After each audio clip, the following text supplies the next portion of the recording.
Salut à tous et bienvenue sur la chaîne. Aujourd'hui, comme c'est mon anniversaire, j'ai décidé qu'on allait parler de fun et donc donner mon opinion sur est-ce que la 10e édition de Warhammer 40 000 est fun ou pas. Alors évidemment, c'est extrêmement subjectif. Chaque personne a son historique avec Warhammer 40 000, des choses qu'il aime, des choses qu'il n'aime pas, des façons de jouer qu'il aime, des façons de jouer qu'il n'aime pas, une représentation de son armée qu'il apprécie ou pas, et donc chacun aura une opinion totalement différente sur le sujet.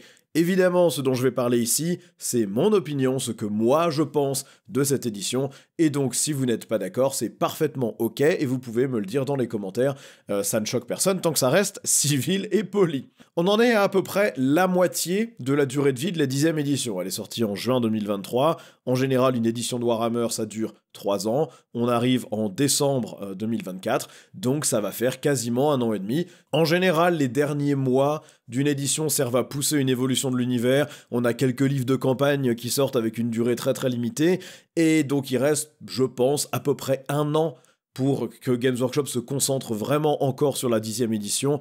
Je pense qu'après cette année, à la fin 2025, on aura probablement plutôt que des petits correctifs, et puis Games Workshop commencera à nous teaser la 11e édition, ses nouveaux changements de règles, etc. etc. Alors quel bilan est-ce qu'on peut dresser pour le moment de cette 10e édition? Encore une fois, bilan totalement subjectif. D'abord, quelques chiffres sur ce qui a été sorti. Pour l'instant, sauf si je me trompe, on a eu 4 Balance Data Slate, 4 passes d'équilibrage du jeu, ou en tout cas on en aura 4 dans quelques jours, puisque celle de décembre 2024 est prévue pour dans peu de temps, elle a été bien confirmée par Games Workshop, donc elle devrait sortir d'ici peu. On en a eu une en septembre 2023, une en janvier 2024, une en juin 2024, et on aura celle de décembre 2024. On a eu aussi 13 codex qui ont été publiés, et on en a déjà 3 de plus qui sont annoncés. On a eu pour l'Imperium les Space Marines, les Custodes, l'Admech, les agents de l'Imperium, les Blood Angels, les Dark Angels, les Sœurs de Bataille, et on a aussi annoncé l'Astra Militarum, un beau codex Krieg très, très joli, et les Imperial Knights aussi qui ont été annoncés. En Xenos, on a déjà eu les Tyrannides, les Necrons, les Tau, les Orques, les Cultes Genestealer, et ils nous ont déjà annoncé les Eldari. Et en Chaos, pour l'instant, on n'en a qu'un, on n'a que les Space Marines du Chaos qui ont été publiés. Et on a aussi reçu 3 extensions du jeu, une espèce de livre de croisade, guerre tyrannique, que personnellement je n'ai pas acheté parce que j'avais même pas du tout conscience de son existence, un livre de croisade Paria Nexus que j'ai acheté et jamais utilisé, et le livre des actions d'abordage qui est plus une extension de manière de jouer, ou en tout cas un portage de la partie action d'abordage vers les règles de la 10e édition. Qu'est-ce qui manque encore dans cette 10e édition? Eh bien plus de livres d'armée que ce qui est déjà sorti, ce qui n'est pas nécessairement très très rassurant. On sait déjà que vont arriver les Eldari et l'Astra Militarum en tout début 2025, probablement d'abord Garde Impériale et ensuite Eldari. Les Chevaliers Impériaux, on sait que c'est la suite aussi. Il est fort probable que les Chevaliers du Chaos soient dans la foulée, puisque c'est globalement exactement la même armée, avec quelques changements de profil et quelques détachements qui vont changer. Il nous manque aussi toutes les légions renégates, les World Eaters, la Death Guard, les Thousand Sons, les Emperor's Children, puisqu'on sait que ceux-là vont sortir, même si les Emperor's Children seront probablement en toute fin de 10e édition. Ce sera peut-être même ça, cette avancée narrative du jeu. On a les démons du chaos, si le codex est maintenu, pour l'instant impossible à savoir. On a les chevaliers gris, on a les Black Templars, les Space Wolves, et également en Xenos, les Drukhari et les Votann qui n'ont pas encore reçu leur livre d'armée, même si les Drukhari ont un petit bonus puisqu'ils ont déjà 2 détachements disponibles par rapport aux autres armées en index qui n'en ont qu'un. Alors le début de la 10e édition, il a été quand même plutôt chaotique, hein. L'équilibrage a été très compliqué. On peut dire que c'était une refonte complète des règles. Ils ont supprimé la phase psychique et transformé les pouvoirs psychiques en armes ou aptitudes. Ça c'est quelque chose qui a déplu fortement à beaucoup de joueurs Eldar, Chevalier Gris, Thousand Sons ou Tyrannides. On a aussi la suppression du schéma d'organisation d'armée, donc plus de limites sur combien de QG, combien de troupes, combien d'élites, etc. Ça, c'est sûr que ça a fait du mal à l'équilibrage des listes d'armées et à l'anti-spam, même si ça a aussi libéré la création de listes d'armées dans beaucoup de sens. On a eu l'unification de beaucoup de profils d'armes en un seul profil. On a par exemple les armes combinées, mais il y en a eu beaucoup d'autres. On a une simplification des profils. Par exemple, chez les Space Marines, on n'a pas 60 variantes du fusil bolter, on n'en a plus qu'une. Et puis on a eu un peu une simplification des règles de chacune des armes, un peu tout est devenu touche soutenue ou touche fatale. Quand on regarde les détachements, concrètement, c'est quasiment toujours touche soutenue, touche fatale, ou la possibilité de courir, charger ou se replier. On a aussi le gros fiasco des blessures dévastatrices, qui étaient absolument abominables en début d'édition, où les blessures dévastatrices pouvaient concrètement démolir une unité puisqu'elles débordaient d'une figurine sur l'autre, donc des armes qui faisaient des dégâts 3, 4, 5, 6, pouvaient potentiellement défoncer une unité en seulement 2 touches. Et puis le volume de relance de dés aussi, qui avait été annoncé comme moindre, hein, on était censé avoir moins de relance et pas d'aptitude en aura, on a toujours des auras mais qui sont à mon sens assez contenus. Par contre, les relances de dés sont complètement hors de contrôle dans cette 10e édition. En soi, les règles de la 10e édition sont réellement beaucoup plus simples que ce qui existait en 9e édition, mais est-ce que cela a nui à la saveur et au fun? C'est ce qu'on va voir. Alors d'abord, on peut dire que Games Workshop a largement rattrapé ses erreurs. Ça a laissé une mauvaise première impression, et c'est toujours compliqué de se séparer de cette mauvaise première impression. Par contre, le rattrapage a quand même été assez bon. D'abord, l'équilibrage des armées est bien meilleur. En début de 10e édition, l'équilibrage était absolument pété. On avait les Eldar et les Cult Genestealers, mais aussi pendant un moment les Custodes qui ont été infects. La Death Watch au tout début était particulièrement forte avant de se faire exploser. Les Knights ont été très très bons avant de se faire exploser et sont jamais remontés. Maintenant, la plupart des armées sont équilibrées entre elles. Il y a encore pas mal de livres d'armées où il y a beaucoup d'unités qu'on n'a pas forcément envie de jouer parce qu'elles n'ont pas leur rôle et leurs règles sont trop faibles pour vraiment les justifier. Et puis l'équilibrage entre les détachements est aujourd'hui encore assez moyen dans pas mal de livres d'armée, je pense à l'Admech notamment, mais aussi les Custodes et certains autres. Les blessures dévastatrices ont été corrigées après pas mal de tâtonnements, maintenant ça fonctionne comme c'est censé fonctionner, et je pense que c'est une bonne règle aujourd'hui. Et puis Games Workshop nous a prouvé qu'ils sont aussi capables d'écrire des bonnes règles pour certaines armées, dans certains cas, des règles qui mêlent un peu d'immersion et de narratif, un peu de lore, avec du fun, avec de l'équilibrage. Moi, dans les armées contre lesquelles je joue, je pense à Dreadmob pour les orques, qui reste parfaitement jouable et efficace, malgré le fait que tout soit très aléatoire, qu'on se donne l'aptitude à risque. Je pense au Soulforge pour les Chaos Space Marine, qui est marrant à jouer et pas ignoble, en tout cas en partie amicale, il est plutôt fun. On a le Sky Splinter Assault pour les Drukhari, qui représente vraiment bien la manière de combattre de cette armée, et qui est très efficace aussi. Donc je pense que Games Workshop a la capacité d'aller écrire ces bonnes règles. Ils ne l'ont pas fait dans tous les cas, on va pas leur donner du crédit là où ils ne l'ont pas mérité. Il y a plein de détachements qui sont assez mauvais, plein de fiches d'unités qui sont pas très bien pensées, mais globalement, ils ont prouvé qu'ils étaient capables, au cours de cette édition, malgré la simplification des règles, de garder de la saveur, de garder du fun, et en même temps de faire des choses qui soient équilibrées. Maintenant, on sait quand même que Games Workshop a un focus assez fort sur le jeu compétitif, j'en ai parlé dans la vidéo précédente, je vais pas m'éterniser là-dessus.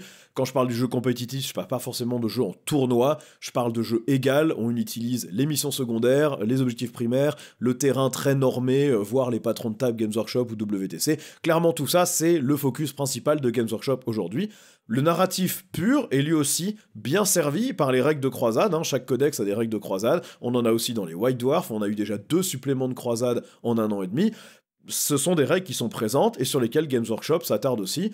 Par contre, les règles de base du jeu ne sont pas orientées, ou en tout cas n'orientent pas le jeu vers des tables qui racontent une histoire. Le scoring du jeu, en primaire et secondaire, ne récompense pas du tout les actions qui correspondent au lore ou à l'imaginaire d'une armée. Donc en fonction de d'où vous trouvez votre fun, potentiellement, cette manière de jouer ne vous correspondra pas. Si votre fun il vient du narratif, du lore, de l'immersif de vos parties, alors effectivement, les règles de la 10e édition ne récompensent pas ce type de jeu. Vous avez du mal à mêler gagner une partie tout en jouant d'une manière qui corresponde à l'imaginaire du jeu. Si par contre votre plaisir c'est de construire des combos, construire des listes qui fonctionnent bien ensemble, mettre le bon personnage au bon endroit, jouer de manière tactique, optimiser les mouvements, là vous trouvez absolument votre compte dans cette édition, malgré les règles plus simples, ce jeu tactique, presque orienté jeu vidéo, fonctionne à mon avis très bien. Alors pour moi, les bons côtés de la 10e édition. D'abord, je trouve le jeu fluide, en majeure partie. Les règles sont relativement simples, même si clairement leur écriture peut être améliorée, il suffit de regarder le document FAQ et commentaires de règles qui, bon, en grande majorité, s'adressent plutôt aux joueurs tournois, mais il y a aussi des réponses à des questions que nous, on s'est posées dans nos parties et dans mon groupe de jeu. C'est arrivé qu'on se réfère à ça, ou qu'on ait une réponse qui n'existait pas encore et qui soit apportée dans la FAQ suivante. Donc clairement, il y a des défauts d'écriture, tout n'est pas aussi simple que ça le devrait.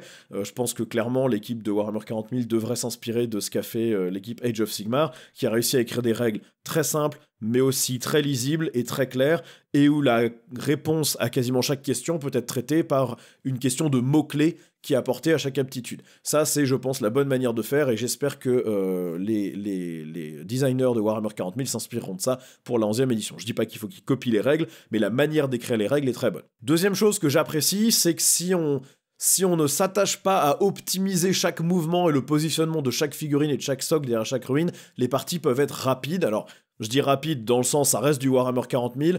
On a toujours 3h30, 4 heures de jeu par partie, hein, mais c'est assez rare maintenant dans mon groupe de jeu qu'on n'arrive pas à terminer une partie en 4 heures, 4h30, qu'on soit obligé de s'arrêter au tour 3. C'est arrivé, ça arrive encore, mais c'est rare. Et moi qui ai commencé aussi à jouer contre des gens que je ne connais pas dans un groupe de jeu dans la ville où j'habite, qui est Brest, j'ai pu aussi me rendre compte qu'en jouant contre des gens que je ne connais pas, j'arrive à faire une partie en 3h30, 4h, ce qui est pour moi bien en termes de durée de jeu. C'est ça que je veux consacrer à une partie de Warhammer. Autre avantage, les fiches d'unité sont, à mon sens, simples à mémoriser. On a rarement plus de 2 aptitudes spécifiques par unité. La plupart des unités n'ont pas 200 profils d'armes différents à retenir.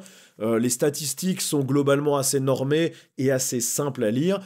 Il y a quelques exceptions, on pense aux chars Space Marine qui ont 60 petites armes, batterie défensive, mitraillette, plus une mitraillette jumelée, plus un bolter lourd, plus un bolter machin, où là c'est l'enfer, on jette 11 armes différentes. Je pense à certaines unités de Drukhari que moi je joue, hein, les guerriers des Cabales qui ont 4 armes spéciales, l'Admech, les Skitari par exemple, hein, pareil, on a 3 ou 4 armes spéciales par unité. Il y a quelques exceptions qui sont un peu pénibles, mais globalement je trouve que les unités font une chose. Elles font une chose bien, leurs aptitudes sont orientées vers cette chose, et les profils sont orientés vers cette chose aussi, et sont assez faciles à retenir. La construction de liste est aussi très simple, on passe pas 5 heures à choisir chaque petit détail, à se dire oui mais alors si j'enlève ça, je gagne 5 points et ça me permet de mettre cette figurine en plus, mais du coup cette unité, faudrait que je la passe à 4 figurines. On n'est plus dans ces modes de réflexion-là. Ça peut avoir ses mauvais côtés, personnellement j'aimais bien les schémas d'organisation de force, et j'étais pas forcément contre le fait de payer pour certains équipements, notamment sur les personnages, mais en tout cas ce qui est certain c'est qu'il est facile de se lancer dans une liste, il est facile de créer une liste, même un peu à l'arrache, pour jouer comme ça dans un après-midi alors que c'était pas prévu. Je trouve que ça c'est une vraie avancée de la 10e édition. Donc au global, l'objectif de rendre le jeu assez fluide, il est atteint, ça demande quand même de l'entraînement, hein. Si on joue une fois tous les 2 mois, c'est certain qu'on n'aura pas la même expérience que moi, qui joue presque une fois par semaine, mais pour moi en tout cas, je trouve le jeu facile à mémoriser, fluide et réactif. Maintenant, les mauvais côtés, y en a quand même quelques-uns que j'ai notés aussi, mais là encore, très subjectif, ce sont les mauvais côtés que j'identifie pour moi. Il y a d'abord les relances, trop de relances 2D dans cette édition, les relances des touches sont omniprésentes dans toutes les armées, c'est même parfois l'avantage d'un détachement ou d'une règle d'armée, ça pour moi c'est difficile à accepter, la relance des blessures n'est pas si rare non plus, et ça a tendance à augmenter le temps de jeu, ça a tendance à casser les stats, puisque on peut aller chercher des touches fatales ou des touches soutenues, on peut aller chercher des blessures dévastatrices en relançant, et pour moi ça nuit complètement à la lisibilité de l'armée qu'on affronte, puisque on s'imagine connaître un profil, mais grâce à un stratagème, ou à une règle d'armée, ou à une règle de détachement, la relance va permettre d'aller chercher certains bonus, et pour moi ça casse complètement la capacité à comprendre le jeu quand on affronte des armées qu'on ne connaît pas parfaitement.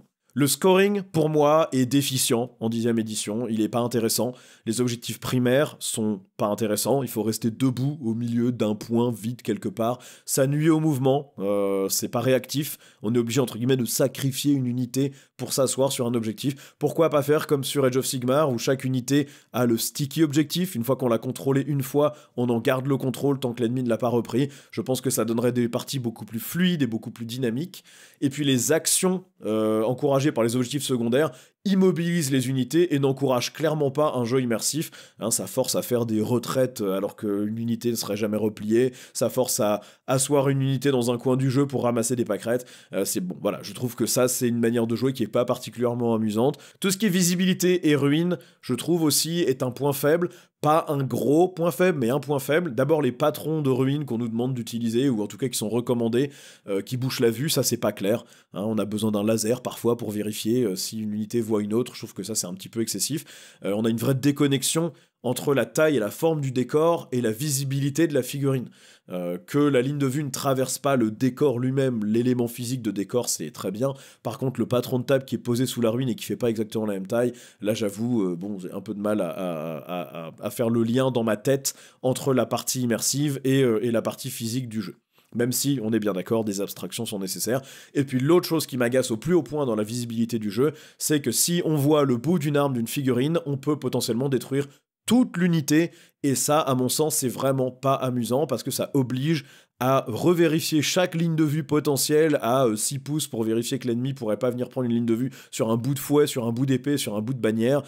Ça, je trouve ça vraiment agaçant et pas du tout immersif. Pourquoi mon unité qui est cachée dans une ruine peut se faire saucer en une phase de tir juste parce qu'il y a un bout de fouet qui dépasse? Ça, j'avoue, j'ai tendance à trouver ça un petit peu énervant. Autre point négatif, à mon sens, très léger celui-là, les stratagèmes, c'est simplifié toujours, 6 stratagèmes par détachement, 6 stratagèmes globaux, c'est pas si compliqué que ça à retenir, mais quand on ne joue pas si régulièrement que ça, retenir les stratagèmes que l'adversaire peut utiliser, même si nous on a normalisé le fait de se donner la liste de ces stratagèmes en début de chaque partie, ça reste compliqué de savoir exactement ce que l'adversaire peut faire, et donc ça rend le jeu assez peu lisible si on n'a pas une bonne mémoire, et puis je trouve aussi que certains stratagèmes ne sont pas équilibrés pour toutes les unités. Moi j'ai de très mauvais souvenirs avec un Overwatch fait par un Land Raider Redeemer par exemple, qui arrive à m'exploser des unités entières. Ça coûte le même prix que si c'était un Overwatch fait par une unité de gardes impériaux. Je trouve pas ça particulièrement raisonnable, mais voilà, ça n'est que du détail, du petit détail, et c'est pas des choses graves. Et le dernier point que je n'apprécie pas dans cette édition, c'est que tout blesse tout. On a des touches fatales un peu partout qui permettent potentiellement à des fusils laser de détruire un Land Raider, ce qui, moi en tant que joueur immersif, ne fonctionne pas du tout dans mon esprit. Le fait que n'importe quelle arme puisse blesser n'importe quel profil, même si on a une arme force 2, il suffira d'un 6 pour blesser un Imperial Knight. Ça, pareil, j'ai du mal, d'autant plus qu'il est assez facile d'avoir un +1 pour blesser, donc on se retrouve avec des blessures à 5+, relativement régulièrement, avec de la masse de tir. Ça rend le jeu, à mon sens, trop létal, et là encore, assez peu lisible, puisque quand on combine à la fois les stratagèmes de l'adversaire qu'on ne connaît pas bien, la relance des touches potentielles, plus ces combos de lethal hits ou de blessures sur des 6 avec des +1 pour blesser, on peut vite se retrouver avec des situations qui, moi, me sortent complètement du jeu, où on a un tank qui explose parce qu'une unité de guerrier Necron a tiré dessus. Bon, il y a des choses qui paraissent assez peu logiques dans ma tête et que j'apprécie peu. C'est au nom de la simplification, clairement, mais je trouve que ça casse complètement le côté narratif du jeu parfois. Donc mon opinion sur cette 10e édition au final. D'abord j'ai commencé par mon parcours Warhammer parce que ça colore forcément la vision qu'on a du jeu. Moi j'ai commencé à jouer en 3e édition quand j'étais gosse, je devais avoir 9 ans, c'était très mal peint, c'était moche, mais c'est là que j'ai commencé. Donc j'ai connu ces règles qui pour moi étaient très narratives, alors pas aussi narratives qu'elles avaient pu l'être dans les anciennes éditions apparemment, mais pour moi c'était très immersif. Les tables de dégâts sur les véhicules, les règles de visibilité, la mort subite quand on avait le double de la force d'un personnage, tout ça, moi j'aimais bien, et c'est vrai que ça a coloré ma vision du jeu. J'ai joué à 40 000 et à Warhammer Battle pendant un bon bout de temps, jusqu'à mes 20-21 ans à peu près. Et puis là, j'ai commencé à travailler, j'ai fait une pause sur Warhammer jusqu'en à peu près 7e édition, où là, j'ai repris et joué un peu en 7e et 8e édition. J'ai pas du tout joué à la 9e édition, et j'ai repris le jeu au tout début de la 10e. Moi, je suis un joueur qui suis plutôt orienté narratif, justement parce que, je suis un vieux con qui a commencé à la 3e édition, et donc, moi, j'aime le jeu immersif. Je parle pas des règles de croisade, ça ne m'intéresse pas du tout, personnellement. J'ai pas envie de tenir des tableaux Excel de progression de mes unités, ça m'a jamais attiré. Moi, ce que j'aime, c'est que chaque bataille que je joue, chaque champ de bataille puisse raconter une histoire. Pourquoi est-ce que les armées sont là? Pourquoi est-ce qu'elles se tapent dessus? Pourquoi sur ce terrain-là? Et j'aime avoir un lien avec le lore. J'aime que les unités fassent ce qu'elles auraient fait dans le lore, même si évidemment on peut jamais représenter complètement les délires de Warhammer 40 000 par des règles, parce que sinon on aurait 2 custodes sur la table contre une armée de tyrannides et on aurait quand même une chance de gagner. Mais en tout cas, en ce sens, la 10e édition ne me correspond pas totalement, pas vraiment. Cependant, quand je regarde l'état du jeu, par exemple, de la 9e édition, que je lis des codex de la 9e édition, ça me donne extrêmement mal au crâne. La 10e édition est nettement plus simple, il y a beaucoup moins de bazar, beaucoup moins de trucs compliqués, beaucoup moins de trucs tordus, et la lisibilité du jeu est nettement meilleure. J'ai aussi, en 10e édition, la possibilité de jouer immersif. Mon seul problème avec ça, c'est que l'édition n'encourage pas ce style de jeu. On n'est pas récompensé quand on fait des actions héroïques avec nos unités, quand on tente des choses un petit peu étranges et qu'on n'optimise pas chaque déplacement, on est rarement récompensé. Mais on peut toujours faire ce choix entre fun et optimisation, et moi je le fais régulièrement. Évidemment que je préférais qu'une liste que j'appellerais fun ou immersive, comme une liste orc culte de la vitesse, où j'emmène des avions, des buggy et des motos, les 3 unités les moins méta du jeu. J'aimerais bien pouvoir emmener ça et que ça soit relativement efficace. Je sais qu'aujourd'hui, si je joue une liste comme ça contre un adversaire qui joue une liste même pas spécialement optimisée, je vais me faire exploser. Voilà, c'est comme ça que ça fonctionne dans ce jeu. Les règles de mouvement, les règles associées aux aéronefs, les règles associées aux petits véhicules légers qui ont assez peu de points de vie font que ce sont des unités qui fonctionnent mal dans cette édition. Elles sont dures à déplacer, elles sont pas efficaces, mais ça m'empêchera pas de les jouer et de prendre du plaisir. J'ai joué un Stompa dans cette édition et ça m'a bien fait marrer. J'ai une armée agent de l'Imperium, voilà, donc je me moque de gagner à tout prix, mais j'aimerais avoir un peu plus de chances de gagner quand je choisis d'emmener une liste immersive ou narrative sur la table. Mais en tout cas, j'ai la possibilité de le faire en 10e édition, et le fait que les règles soient simples signifie que même si je choisis de faire ça, j'ai pas forcément besoin de mémoriser 60 000 fiches d'unités, et le jeu reste fluide et amusant à jouer. Donc ma conclusion, est-ce que la 10e édition est fun? Pour moi, oui. Pour moi, personnellement, oui. Elle a des défauts, il y a des choses que j'apprécie moins dans cette édition que dans d'autres. Je n'ai pas forcément de solution miracle pour corriger ça. On verra ce que Games Workshop fait en 11e édition pour essayer de corriger ces défauts, ou au contraire de les accentuer, on verra bien. Ce qui est sûr, c'est qu'à aujourd'hui, c'est pas l'édition qui me correspond le plus, clairement, mais c'est une édition avec laquelle je peux m'amuser, et avec laquelle j'arrive à m'amuser, quand j'accepte que, si j'amène une liste qui me correspond le mieux, je vais probablement pas gagner la partie, je vais quand même passer un bon moment. Donc vraiment, moi je prends du plaisir à jouer en 10e édition, j'aimerais que le focus revienne un petit peu plus sur du jeu immersif, je vais pas dire narratif, je vais dire immersif, mais concrètement, j'arrive à trouver un plaisir immersif en jouant à la 10e édition aujourd'hui.